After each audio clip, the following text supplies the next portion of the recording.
Hi everyone, good afternoon. So for those of us gathered here at the Malayala Manorama Sambadhyam Kerala Business Summit, this is particularly relevant for Mr. Ali Abuhassan to be here because Altivate operates offices across the globe, including one right here in Cochin and then another in Hyderabad. So usually what happens with businesses in India is that we expand in India and then we look outside to expand. We set up offices outside in the Middle East, in the US, in Europe. Now, what Ali Abuhassan and Altivate has done is that they have offices that are headquartered in the Kingdom of Saudi Arabia, and then they have spread to India, building offices in Kochi and in Hyderabad. So this is unusual, but it's inspiring, and we would love to hear from him. So on behalf of everyone, please welcome Mr. Ali Abuhassan to the stage. So sir, let's start off with one of your achievements. That is, from what I've heard, at your time at SAP, you have supported more than 310 deals. That's with a pipeline value of around $4 billion. So from there, now you are moving into the consulting space. So tell us about the technological advancements that have made this possible, where we are today, and what is our path forward. So basically, as everybody knows today, there is the proliferation of AI, right? So this is a topic that is everywhere, everybody's accustomed to. Now, before that happened, what we saw as an uptick in the Middle East is the digitalization of work, right? So you started having digital initiatives and the adoption of business applications such as SAP, which is where we're focused on, and cloud solutions where we're focused on, and so on. Mostly customers need people that act as a trusted advisor to take them along that path in order to be able to make sure that they achieve a return and a benefit from adopting such solutions, such governance, transparency, and so on. So that's something that we have been engaging in with companies throughout the Middle East and now in India as well. Such transformations are not easy, right? So historically, you'll see that companies are growing either from a smaller size to a bigger size, and so they need to go through these governance journeys and this level of aspired transparency, right, and automation. And then beyond that, adopting new technologies which go into cloud for different efficiencies, IoT, Internet of Things, and so on. And then now with AI. And to sort of give a pointed answer into where we stand today with regards to AI, now the question is, with all of this hype, how do companies adopt it? Is it only chatbots? Are we going into agentic AI, where AI can do a chain of activities to drive efficiency and improvement? And that's where we are today, and we're pushing with our customers here in India and in the Middle East and in other countries as well. So for those of you who don't know, and please, we will give you time to ask your questions. So please ask your questions then. But for those of you who don't know, Altivate is an SAP Gold Partner, an Amazon Partner, a Google Partner, and a Microsoft Azure Partner. So they are into consulting, heavily into SAP, but they are also partners with these major tech firms. So one question that I wanted to ask you, especially coming from headquartered in Saudi Arabia, but then coming to Kerala and then Hyderabad, is why Kerala, why Hyderabad, why India? So there's a bit of an interesting story in retrospect here. So first we started selling our services when I worked at SAP, and then I realized that there's a market opportunity to sell in the Middle East, and particularly in Kerala. My colleague Gino Francis is based here in Kochi. So she started in getting two consultants that at COVID time she taught in her house, okay? And I didn't have that level of, let's say, I felt, it's a bit of a risky bet. Let me find somebody that has built these delivery centers in India and so on, as the rest of these global Indian and Western companies do. And then Gino basically proved that actually she can build up a delivery center here, and she slowly built up from her house, 2 people at COVID time, and now we have about 150, 160 people across India, with an office here of about 75 people, and people spread across India, and another group of about 20 people in Hyderabad. So to answer your question, this is why. But most importantly, we found a culture, mostly in Kerala, where people are doers. They align with the culture of our customers. They align with the culture that we build as an organization in our unique value proposition, and very accommodating and aspirational. So in a corporate culture, you look for these characteristics, and that's what we found here in our second home in Kerala and in India. Oh, that is wonderful. Altivate, a multinational company, especially with office in Egypt and in Saudi Arabia, regards Kerala as second home, and this is wonderful to hear, especially for all of us here at the Business Summit. Now, the other question that I want to ask was, and we all would love to know, is that after the COVID years, the pandemic years, there's been an explosion of technology. First it was AR, VR, XR that we all call metaverse. Then there was blockchain technology. Now it's artificial intelligence, AI, Claude, ChatGPT, everything. So how is the consulting space and the business consulting space, and how are you running point on this, and what are the new things that are happening with the explosion of AI and all these technological things that have been happening? So I'll answer that question in a different way. Basically, we introspected and we said, what's our future going to look like? It's human heavy. You have people that are doing from menial to complex tasks, and AI is coming in. People are able to find answers in ChatGPT and Claude and these other solutions that are more educated than me and you, or both of us combined, if you will, if you allow me.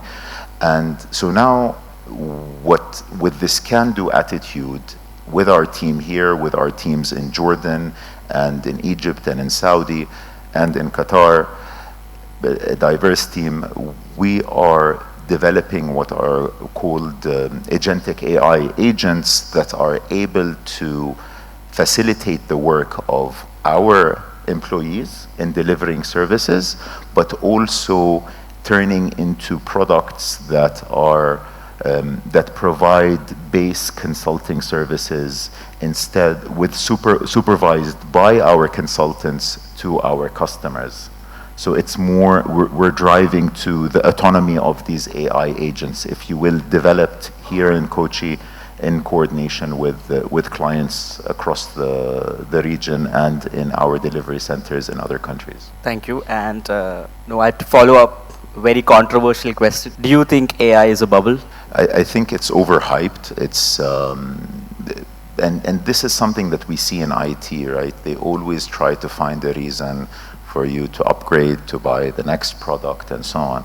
So there's a dichotomy, if you will, in AI, where now a lot of money is going into it. It is a bubble that will be more rationalized, I would say, because what we see today is still in its infancy. And the AI you see today is the weakest that you will see. Is it at a level that is, let's say, aligned with the hype or the focus that it has? I don't think so. I think the future will have different different capabilities that we'll see as it matures and as it rationalizes. But the other important thing is that we're seeing a very large open source community that doesn't necessarily put the strength of AI directly in the hands of certain organizations. So that rationalization as the product or as the trend, let's say, becomes rationalized, it's also democratized. So this is a dichotomy that's there that's very interesting. Wonderful. Now, we have an audience of a lot of business owners, stakeholders, and pretty sure most of them would love to know, like, how can SAP help? How can the consulting space help in this changing, landscape of AI, everything? How can it help bring the businesses to the new era? So what can be done? So I wouldn't say it's necessarily, so SAP is more like a base, right? So that's what you use for automation and so on.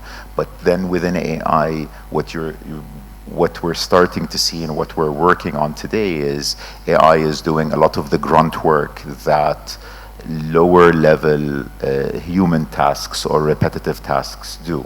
It's not necessarily, let's say, automation per se, but learning from humans, something called reinforcement learning, where the human is sort of teaching the computer, and that's where the machine learning comes in, different tasks to do. And for any business leader, they need to think of, okay, so where am I wasting my time in things where I can repurpose human capability into more complex tasks and give the more nascent tasks to the machine, where you start having what's called the maturity model in taking simple tasks, giving those to the machine, and then more complicated tasks for humans. Wonderful. So in our conversations earlier, I got to know that you are a lover of cycling. Yeah. And our theme this year is about sustainability and sustainable businesses and everything. So has this hobby, factored into the way you lead the company, the way it is spread all over, and how has it impacted how you do the work? Interesting question. So there are two aspects of this. I'd say like the first simple aspect, and that is sort of ties to the CSR conversation that was there earlier. You need to take care of your environment. You need to take care of your community. So that is, cycling in the desert is not necessarily very interesting. You need to have an ecosystem that you cycle in, that you sustain, that you take care of. So that's something to think of as you consume carbon and energy for AI. The other is cycling gives you a mindset of let me conquer the next stage, right? So pushing yourself, persisting, perseverance, staying fit, and so on. And that is a very nice parallel into how you try to stay relevant as technology changes and evolves. So that is something that we perpetuate in our corporate culture in order to be unique in the market and differentiated. So that persistence, perseverance, when you're taking that from sport and taking a parallel of it into business, that's something that you want to perpetuate internally in a corporate culture and with your customers. So pushing the envelope, if you will. Oh, that's wonderful. And the one thing I wanted to ask, specifically, is that you are one of the people who are bringing jobs, Kerala, expanding, and in India as a whole. Has Trump tariffs, factored into this? Is there an impact of it? Because everybody is talking about Trump tariffs and the impact of that into consulting, especially IT consulting, SaaS consulting, and everything. So everything tech related. So how will this impact, your business model in the near future, or is there a long-term impact? What do you think about it? So it's a good question. So if you, the parallel that I would draw to that is TSMC, the chip foundry based in Taiwan. So the US cannot live without TSMC, right? And what they did is they realized that that is part of sort of their national security supply chain, if you will, right? Because they manufacture these chips and it's part and parcel of the US's economy. So what I would like to believe is that you want to position yourself where you have enough of a moat and enough of a value proposition that Trump tariffs actually would attract you, right? Or the American government would attract you to expand in the US as opposed to seeing you as a threat, right? So you have to be unique enough in order to be something that they believe is to their advantage as opposed to something that is a threat and subject to tariffs, if you will. So I think in so this means that in any sector you just have to be unique and you have to build your own capabilities and no one can ignore you, not even Donald Trump. I believe so, yes. Wonderful. I think with that, let's open the questions to the public. It'd be wonderful to have a few questions regarding the sector. So this is Dr. Gopalakrishnan, CEO of Cyber Risk Advisory. See, always there is a saying that the business risks cannot be brought down to zero, but only can be mitigated and brought down to the acceptable level. My question is whether the artificial intelligence would be able to zero down any of the operational, financial, or ethical risks with the business is encountering right now across the globe. I would like to have a small view from your side. Thank you. I think it will never come down to zero. Actually, artificial intelligence is a double-edged sword. You're seeing an increase in cyber attacks. I think 2-3 days ago, I was talking to my colleagues about how AI has increased the level of the need to be vigilant and increase the threats from cybersecurity. So AI is something that needs to be controlled. It needs to be utilized in a way that helps businesses, but you also need to count for so you need to count for bad actors, okay? You need to help me with English sometimes. Yeah. Okay, so you need to account for bad actors that might impact your business, right, from a governance, risk, and compliance perspective. But it really does have benefits when used well. Okay, in finance you can do in forensics, in banking you can do with the KYC and AML and so on. But at the same time, there is a significant high risk of bad actors using AI for deepfakes, for cyber attacks, financial attacks, so on and so forth. So zero is not part of the dictionary. You have to be much more vigilant today, very well educated of what AI can do in bad hands. Wonderful, thank you. I think we have time for one more question. Hi, my name is Santosh. I'm from SNGC Engineering College, in charge of corporate relations and incubation center. I met a team from Saudi Arabia in the World Solar Challenge that was happening in Australia. And I was telling them that colonization by the West has damaged both Saudi and India to such an extent that we are actually being exploited to such an extent that whatever development that we are seeing in the West is because of this sort of a historical background. So it's really great to see that we are collaborating, as exploiters. English being our second language, we don't have to be ashamed of it, because we have our mother tongue and our traditions and historical backgrounds, which is dating back to maybe more than 2-3 millennia. So my question is, how did you find the partnership with India and the Indian team of logical development in the software sector and the support system in your business? I really like this question. Can I answer that? Yes. Okay. Please do, please. If you want to say something? No, nothing. Okay.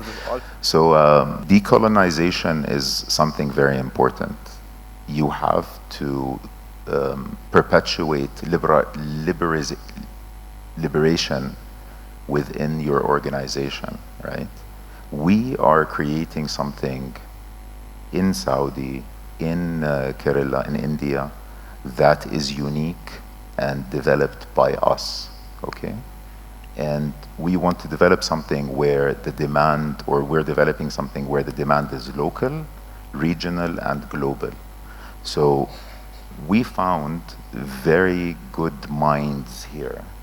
And what I love about Kerala primarily is very open society. India in general is a society in a country that has a lot of skill. So with education being at the forefront, that is the tool for decolonization. And we don't want to mimic necessarily what the West does. We want to do things in a unique way that's different, that's better.